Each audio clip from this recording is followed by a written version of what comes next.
Professor Khatri YouTube channel में आपका स्वागत है। मैं डॉक्टर अर्जुन दास खत्री आप सभी भक्तों का, प्रबुद्ध श्रोताओं का हृदय से वंदन अभिनंदन करता हूं, जो कथा श्रवण करने के लिए पधारे हैं। हम इन दिनों भगवान विष्णु के अवतारों की कथा कर रहे हैं।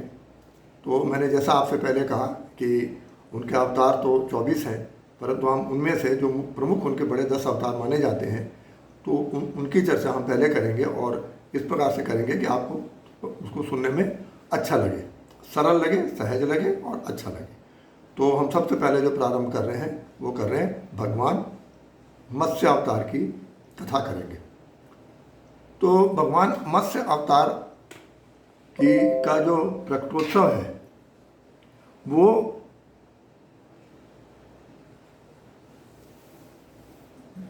चैत्र शुक्ल तृतीया को है। प्रत्येक वर्ष जब भी चैत्र शुक्ल तृतीया आती है तो उसी तिथि को भगवान मत्स्य रूप में प्रकट हुए थे। फिर यहाँ हमको एक बात ध्यान रखनी है कि जब हम भगवान के जन्म की बात करते हैं तो हम जन्म दिवस नहीं कहते, जयंती नहीं कहते, हम प्रकटोत्सव कहते हैं। प्रकट होते हैं और फिर अंतर्ध्यान हो जाते हैं या किसी रूप में भी चले जाते हैं, तो प्रकटोत्सव कहलाएगा है। एक तो इसको ध्यान रखना है, ये हर एक अवतार के साथ बात आएगी। तो उनकी कथा जो है ये इस प्रकार से कही गई है। युग का अंतिम समय आ रहा था। उस समय भारत में राजा सत्यव्रत राज करते थे। वे प्रजा का कल्याण करने में सदैव तत्पर रहते थे। उनकी ख्याति दूर दूर तक थी कि बहुत अच्छे राजा हैं और कोई भी जाए, कोई उनके द्वार से खाली वापस नहीं आता और अपने तरफ से भी प्रजा का जहाँ तक हो सके कल्याण करने का प्रयास करते हैं। तो इस प्रकार की उनका नाम पूरे देश में प्रसिद्ध था। एक दिन राजा नदी में स्नान करने के लिए गए। तो स्नान करने के पश्चात जब उन्होंने सूर्य भगवान को जल देने के लिए अंजलि में नदी में ऐसा जल भर के ऐसा चढ़ाते हैं, तो जब उन्होंने इस प्रकार से जल लिया, नदी से उठाया, तो एक छोटी सी मछली भी उसमें आ गई। अब मछली जो है, जब उसको आई मछली तो अब जल के साथ आई, जल के साथ जाएगी, डालने लगे तो मछली कहा नहीं रुको, आप मेरे को मत प्रभावित करो। अरे ये तो आदमी की भाषा में बोल रही है। तो राजा को आश्चर्य तो हुआ, लेकिन उसने कहा तो उसकी बात सुननी आवश्यक हो गई। तो उसने रुके, तो उसने क्यों, क्या परेशानी है तुमको, तुम तो जल में ही रहती हो, नदी में रहती हो। नहीं मैं देखो ना कितनी छोटी सी हूँ, और अगर मैं नदी में जाऊँगी तो बड़ी मछली मेरे को खा जाएगी, तो मेरा तो जीवन तुरंत समाप्त हो जाएगा, इसलिए आप मेरी रक्षा कीजिए। तो राजा ने को उस पर दया आ गई। तो राजा ने कहा चलो ठीक है, अब ये कह रही है रक्षा करें तो इसको हम अपने घर में पाल लेते हैं। तो उस समय ये जिस प्रकार आजकल ये मछलियों के लिए पालने के लिए व्यवस्थाएं की जाती हैं, इस प्रकार की तो व्यवस्थाएं होती नहीं थी। तो वो गए, उन्होंने अपना एक जो उसमें तो चूल्हों में जब मछली आई थी तो थोड़ा पानी लिए रहे जाके बाहर निकले, नदी के कमंडल में डाल दिया, डब्बे में जो लेकर आते हैं तो वो उसमें डाल दिया, और फिर उसमें और पानी डाल दिया, उसको ले गए। अब घर में ले जाके एक अच्छे से कलछे में उसको रख दिया, दाने डाल दिए। अब वो देखें कि एक दिन हुआ नहीं कि वो तो बड़ी हो गई, अब उसको चलने मुश्किल हो रही है उसको कलश में। अरे एक दिन में इतनी बड़ी हो गई। तो उन्होंने और बड़ा बर्तन लिया, खुला बर्तन लिया कि भाई इसमें जो है इसको रख दिया जाए जल डाल करके। तो उसमें रखा गया, तो 2 दिन हुए नहीं कि वो बर्तन उसको छोटा पड़ गया चलने के लिए। तो बड़ा ताजुब तो हो रहा था, लेकिन अब मछली आ गई है, दायित्व ले लिया है, जिम्मेदारी ली है, तो उसको निभाना पड़ेगा। तो फिर उन्होंने एक कुंड बनवाया, कुंड मैंने एक छोटा सा तालाब बनवाया और बना करके उसमें अच्छा सा जल भरवा के और उसमें मछली को डाल दिया कि हाँ इसके लिए ये पर्याप्त है, अब यहाँ ये अच्छे से विचरण कर सकती है, रह सकती है। अब वहाँ पर मछली को रखा तो 2-3 दिन के अंदर वो कुंड भी उसके लिए छोटा पड़ने लगा।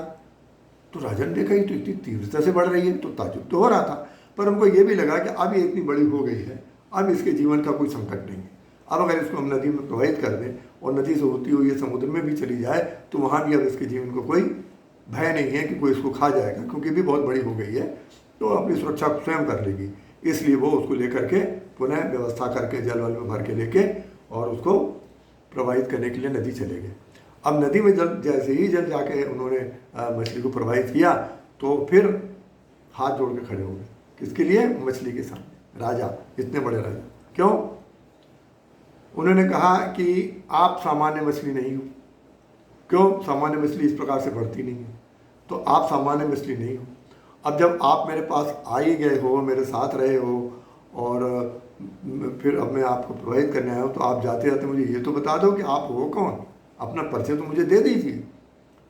तो वो जो है मछली मुस्कुराई, और मुस्कुराने के बाद में फिर देखा तुरंत भगवान विष्णु प्रकट हो गए। तो भगवान विष्णु जो वहाँ उसमें प्रकट हुए तो देख के एकदम से दंग रह गए। अरे भगवान विष्णु, इनको प्राप्त करने के लिए तो कितनी वर्षों तक लोग तपस्या करते हैं, कितनी कठिन वनों में रह के तपस्या करते हैं, तब बड़ी मुश्किल से जो है किसी से भाग्यशाली को दर्शन होते हैं, और मेरे को तो ये यहाँ पर एकदम से ऐसे प्रकट हो गए सामने। कितना बड़े भाग्य की बात है, कौन से किस जन्म में पुण्य किए थे। तो बहुत ही प्रसन्न हुए, फिर हाथ जोड़ के खड़े हो गए। अब भगवान है सामने अब तो फिर उन्होंने, भगवान ने कहा कि मैंने जैसा तुम्हारी ख्याति सुनी थी वैसे ही हमने तुमको पाया। तुम वास्तव में बहुत ही अच्छे राजा हो, और जैसी तुम्हारी ख्याति दूर दूर तक फैली हुई है उसी के अनुरूप हमने तुम्हारे गुण देखे हैं। तो अब जो है, अब मेरा एक मनोरथ है वो तुमको पूरा करना है। अब और आश्चर्य हुआ राजा को कि लोग तो अपने मनोरथ लेके भगवान की तपस्या करते हैं कि भगवान अगर हमको दर्शन दें तो हम उनसे बड़ा राज्य मांग लें, हम बड़ी लंबी आयु मांग लें, समृद्धि मांग लें, धन संपत्ति मांग लें। तो ये हमसे कह रहे हैं कि हमारा मनोरथ पूरा करना है। हाथ जोड़ के खड़े हो गए कि बताइए भगवान, बताइए कि मैं ऐसे कौन सा मनोरथ है जो आप चाहते हैं मैं आप पूरा करूं, और मेरी जितनी शक्ति होगी मैं उसके लिए पूरा प्रयास करूंगा। तो फिर उन्होंने कहा कि राजन, ये प्रलय काल आ रहा है, और प्रलय काल आ रहा है इसका अर्थ है कि अब छोटी मोटी बाढ़ नहीं आएगी, पानी भरेगा, सारे विश्व में पानी भर जाएगा, और जब सारे विश्व में भर जाएगा तो अधिकांश मकान और लोग, जीव जंतु, वनस्पतियाँ सब उसमें बह के नष्ट हो जाएंगी। तो फिर सृष्टि के पुनः विकास कैसे होगा? तो उसका कार्य तुमको करना है। तो कैसे करना है उसको? तो उन्होंने कहा इसलिए तुम ऐसा करो कि एक बहुत बड़ी नाव बनवा लो, और उस बड़ी नाव में तुम सारे जीव जंतुओं के को उसमें रख लो, जहाँ तक संभव हो अलग अलग, जैसे शेर रख लिया है तो गाय रख ली, तो बकरी रख ली, अलग अलग, जैसे कि हाँ एक एक उसमें अपने पास उसके नमूने रहें। और इस तरह से वनस्पतियाँ जो मुख्य मुख्य हैं वो सारी वनस्पतियाँ भी तुम साथ में उसमें रख लो, और विद्वान लोग हैं, ज्ञान की पुस्तकें हैं तो संरक्षित कर लो। तो जब प्रलय में जब कुछ भी नहीं होगा इस पार से उस पार, तो सबको उसमें नाव में बैठा लेना, और फिर उतनी बड़ी नाव को मैं मछली के रूप में उस समय प्रकट होऊंगी, मछली बन करके मैं प्रकट होऊंगा, भगवान ने कहा। तो जब मछली बन के प्रकट होऊंगा तो फिर तुम मेरी पूंछ के साथ उसकी मोटी रस्सी को बांध देना, तो मैं फिर उसको खींच करके ले जाऊंगा कहाँ? ऊंचे पर्वत के पास, जहाँ पर प्रलय का पानी नहीं चढ़ा होगा। तो फिर वहाँ पर तुम लोगों को रहना होगा काफ़ी समय तक, जब तक पानी नीचे नहीं उतरता है। और जब सारे जीव जंतु वहाँ रहेंगे तो फिर पुनः जब सामान्य स्थिति होगी तो फिर उनसे पुनः जो है संसार का विकास होगा। तो राजा ने हाथ जोड़े, मैं जितना भी प्रयास होगा मैं इसके लिए पूरा तत्पर रहूँगा। अब भगवान तुरंत अंतर्ध्यान हो गए। भगवान पता ना प्रकट होते हैं, अंतर्ध्यान होते हैं, मछली के रूप में आए और अंतर्ध्यान हो गए। अब क्या हुआ कि वो वापस गए। अब वापस गए, बहुत ही प्रसन्नता की बात ही थी, इतनी बड़ी बात हो गई। और तब उन्होंने अपने सभा बुलाई, सभा में सारे मंत्री बुलवाए, मंत्री के बाद अपने उनके गुरुजी आए, विद्वान जनों को वहाँ आमंत्रित किया गया, और जो आचार्य थे, शिक्षक थे धर्म ग्रंथों के, उनको बुलाया गया। तो एक बड़ी सभा, बृहद सभा का आयोजन हुआ। तो उस सभा में उन्होंने ये बात कही कि भाई इस प्रकार से जो है ये मछली आई थी, और ये जब हमने पूछा तो फिर पता लगा कि तो भगवान विष्णु है, और उन्होंने मुझे आदेश दिया कि ये कार्य करना है। तो जितने भी वहाँ लोग उपस्थित थे, उनके मंत्री थे, चाहे गुरु जी थे, चाहे विद्वान लोग थे, वो सारे हाथ जोड़ के खड़े हो गए कि महाराज आप तो धन्य हो गए, जिनके दर्शन के लिए लोग सदियों प्रयास करते हैं, वो आपको उन्होंने अनायास दर्शन भी दे दिया और इतना बड़ा कार्य भी कर दिया। और हम इसलिए अपने को बड़ा भाग्यशाली समझते हैं कि हम आपके दर्शन कर रहे हैं जिन्होंने भगवान से साक्षात्कार कर लिया है, इसलिए हम बड़े भाग्यशाली हैं। तो उन्होंने कहा ये तो उनका काम कहा है आपको, तो ये तो आपको करना है। लेकिन फिर उनके गुरु जी ने समझाया कि राजन, जो इतने बड़े कार्य होते हैं, समाज के कार्य होते हैं, राष्ट्र के कार्य होते हैं, एक व्यक्ति उनको नहीं पूरा कर पाता है, इसमें समाज का सहयोग चाहिए। तो इसलिए जो है आप समाज को इसकी पूरी जानकारी दे दीजिए कि ऐसी स्थिति उत्पन्न हो रही है। और इसमें भयभीत होने की बात नहीं है, सब लोग अपने जहाँ जितने भी नाविक हैं वो इस कार्य में जुट जाएं और बड़ी बड़ी नाव जो बना सकते हैं वो बना लें। और फिर इस प्रकार उसमें जीव भी और वनस्पतियाँ भी जिनके रक्षा कर सकते हैं वो उनकी वहाँ रक्षा करें, उनको एकत्र कर लें। और जब भी बाढ़ आएगी, इस बार प्रलय आएगी, फिर उनको लेकर के, जैसे नाव है तो अपने जहाँ भी उनको किनारा मिलेगा पर्वत या फिर उस दिशा में उनको जाना होगा, या हमारे साथ साथ आएंगे तो हमारे साथ भी चलेंगे। तो इस प्रकार से करके आप इसको दूर दूर तक, जहाँ तक देशों तक आप भिजवा सकें समाचार, जब तक प्रलय नहीं आती आप भिजवाते रहिए।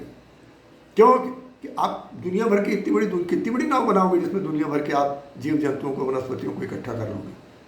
तो ये बात हुई कि समाज का सहयोग चाहिए। तो उन्होंने ये बात कह दी। सब जितने भी निषाद थे, नाविक थे, वो सारे बड़ी तत्परता से जुड़ गए कि भाई तैयारी तो रहना चाहिए। तो अब सृष्टि के बचाने का काम है, तो लोगों को भी लगा कि हम बहुत बड़ा धार्मिक कार्य, पुण्य का कार्य कर रहे हैं, तो वो लोग भी उसी हिसाब से तैयारी में जुट गए। अब जिस समय प्रलय आई तो वही स्थिति उत्पन्न होनी थी, जल ही जल हो गया।